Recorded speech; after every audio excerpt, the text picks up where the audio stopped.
RFI Convida.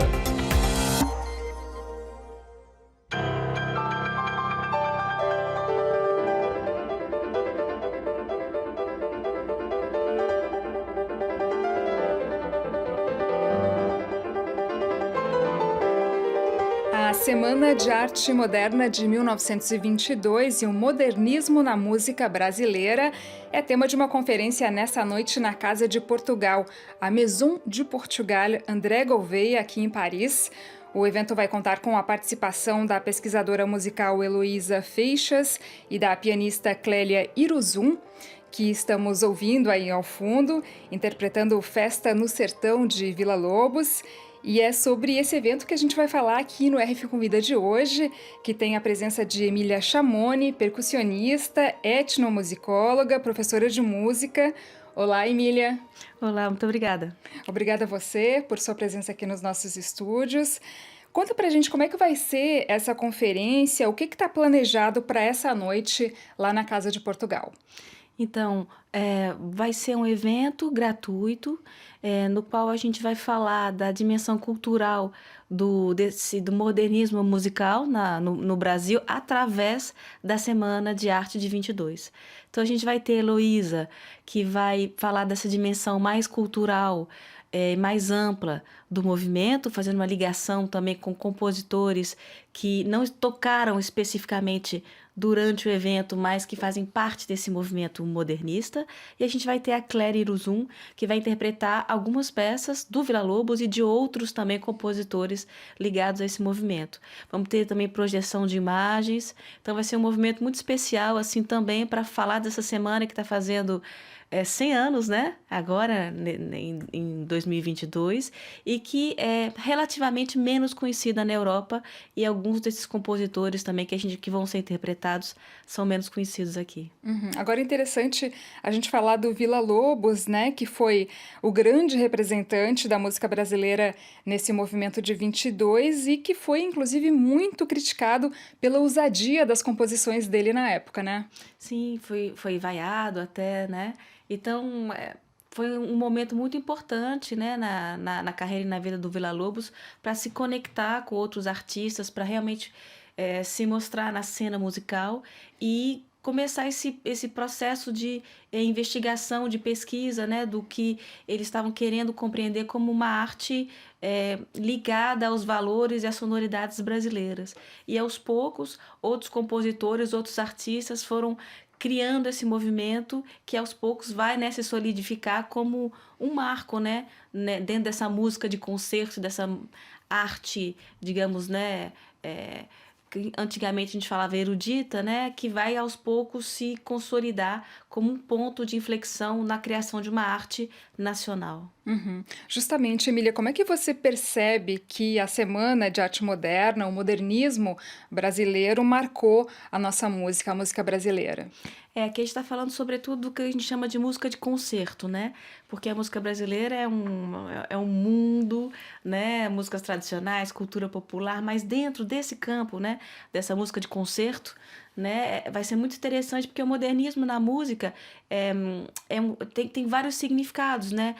No século XX vão vir vanguardas múltiplas na Europa e quando a gente fala de modernismo na música brasileira, a gente pensa muito na Semana de 22, em dois aspectos. Essa ideia de atualização, na verdade, de integrar essas novas linguagens e vanguardas, né, que estão acontecendo no século XX, mas também essa vontade de buscar algo que seja nacional, de se liberar dessa imposição das estéticas europeias, mas de se inspirar de algo que fosse, digamos, considerado como mais específico aqui, né? Então isso vai gerar toda uma nova a geração de compositores, mas também de experiências e aberturas estéticas nos campos harmônicos, melódicos, rítmicos. Então tem todo um mundo de sonoridades que vai aparecer a partir dessa semana.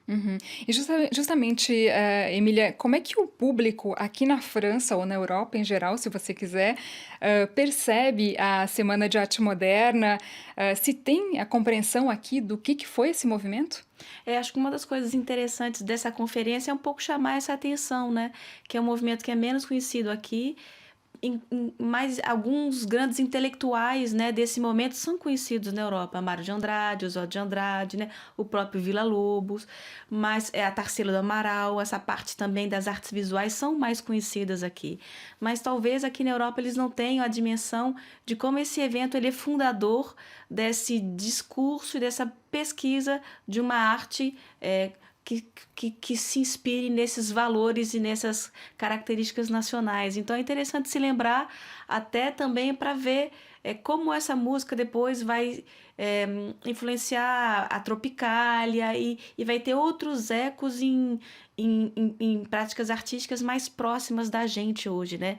Um século depois. Uhum. E você que é engajado em diversos projetos de difusão da música brasileira aqui na França, com aulas de percussão na Filarmônica, projetos como o Passage Transfestival, o Ville de Musique du Monde, Banlieue Bleue. Como é que você vê a importância de tratar sobre o centenário da Semana de Arte Moderna, ou modernismo brasileiro, com o público francês através da música? É uma pergunta muito, muito legal, assim. Na verdade, a gente vê que a música brasileira existe uma relação de amor entre o Brasil e a França, né? No campo musical, né? Que vai se desenvolvendo desde o início do século com as danças de salão, mas também com esse repertório, com o Villa-Lobos.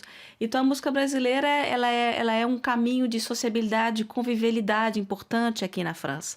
Né? E muitas vezes acontece que as pessoas vão conhecer muito esse repertório das músicas tradicionais brasileiras, da cultura popular, ou um repertório, né, digamos, da música de concerto, Villa-Lobos, e é muito interessante mostrar como esses mundos dialogam, né? Estão assim, se influenciando e que toda essa música que é tão conhecida, que ela tem uma busca dessas sonoridades tradicionais, que na verdade a gente, né, como latino-americano, como brasileiro, a gente vê que existem as separações dos estilos, as dicotomias, mas está tudo em constante diálogo, né?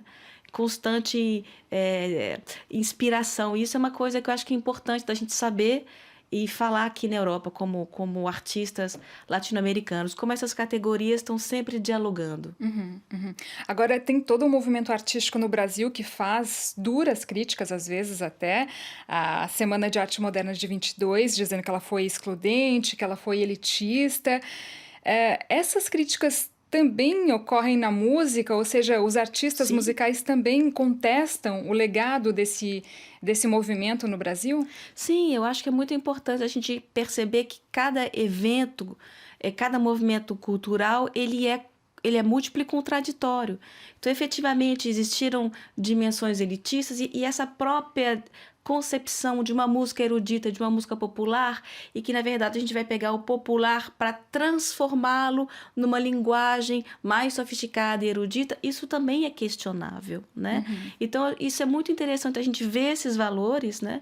E compreender até como é que hoje eles estão ainda, de uma certa maneira, presentes na academia. Entretanto, toda essa concepção, esse olhar crítico que a gente deve ter, né? Inclusive, para ver que práticas musicais não é interessante criar hierarquias entre elas, mas a gente também não pode negar a importância estética e política desse movimento. Então, eu acho que é isso, é não olhar para esse evento com um olhar único, mas perceber que existe esse contraditório e a gente está falando do início do século XX. Né? Então, que muitas coisas que eram pertinentes e visões são visões de mundo daquele momento e que hoje a gente tem todo o direito e a gente deve questionar. Né? E essas contrariedades em relação à Semana da Arte Moderna de 22, ao modernismo também, a gente imagina que vão ser abordadas nessa noite lá na Maison de Portugália. Claro, e esse é o trabalho todo da Heloísa Feixas, né? Que vai falar dessa dimensão cultural e realmente ressaltar como essa, digamos, renovação estética ela é muito importante no campo da música de concerto. Né? Que as músicas tradicionais e populares estão existindo, o jazz está sendo criado, o choro, o machixe, né? Então, na verdade, é um momento, os anos 20, 30, 40, 50, né? São anos extremamente potentes na música brasileira, né? As músicas urbanas brasileiras estão sendo criadas e as músicas tradicionais estão se desenvolvendo, lutando para existir. Então, é muito interessante, eu como etnomusicóloga não poderia deixar de dizer isso, né? Quando a gente fala da Semana Semana de 22 a gente fala desse campo que de repente ficou muito marcado, porque passa pelo escrito, passa pelas instituições, mas a música brasileira ela é múltipla, e esses anos de criação, de consolidação, choro, machixe, que depois vai virar o samba que a gente conhece hoje, são muito importantes. E essa totalidade que a Heloísa vai falar pra gente, né? Mas sempre pelo viés da Semana de 22, né? Porque pra gente não se perder nesse tema que é tão vasto. Que legal. E para quem está ouvindo a gente agora, Emília, e gostaria de participar do evento nessa noite, pode encontrar informações onde? Então, você vai procurar nas minhas redes sociais, né? Instagram ou Facebook, @Emília Chamoni, né? Com o CH, e também no site da Associação Avante, que é a minha associação que está organizando o evento, que é uma associação que busca incentivar as trocas, né? Entre artistas brasileiros e franceses. Legal. Então, muito obrigada, Emília Chamoni, percussionista, etnomusicóloga e professora de música, que participou do RF Convida de hoje. Muito obrigada.